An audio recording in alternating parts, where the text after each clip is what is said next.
ములుగు జిల్లా ఏటూరు నాగారం మండల కేంద్రంలోని రాంపూర్ గ్రామ ప్రభుత్వ పాఠశాలలో మౌలిక వసతుల సమస్యలు తీవ్రంగా ఉన్నాయని ప్రిన్సిపల్ జి ప్రకాష్ తెలిపారు. పాఠశాలలో లెట్రిన్, బాత్రూమ్ గదులు సక్రమంగా లేవని, వాటి చుట్టూ కాంపౌండ్ వాల్ లేకపోవడంతో విద్యార్థులు ఇబ్బందులు పడుతున్నారని చెప్పారు.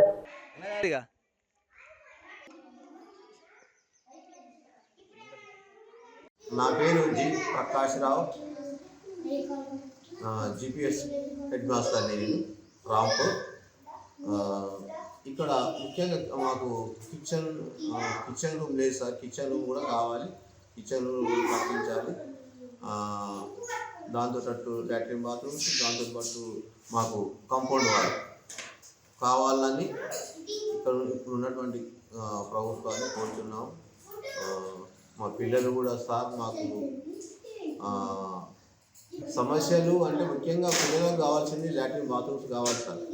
అవి అయినప్పుడే పిల్లలు కూడా కొంచెం రావాలన్నా అంటే స్కూల్కు రెగ్యులర్గా రావాలన్నా వాళ్ళకు ఆరాటం ఉంటుంది. కనుక ఇక్కడ ఉన్న గ్రామ పంచాయతీ సర్పంచ్ గారికి చెప్పాము, ఐటీడీ అధికారులకు కూడా చెప్పడం జరిగింది. మాకు దయచేసి తప్పకుండా మాకు కిచెన్ రూమ్ కానీ, బాత్రూమ్ కానీ, ఈ కాంపౌండ్ వాల్ కానీ కావాలని కోరుచున్నాం సార్. హెడ్ మాస్టర్గా పెడతాను సార్. భోజనం మంచిగా పెడతాను సార్. మిమ్మల్ని పెడతలేదు సార్. బాత్రూమ్ కావాలని, లాట్రూమ్ బాత్రూమ్ కావాలని, కాంపౌండ్ వాల్ కాంపౌండ్ కావాలని కోరుకుంటున్నాను.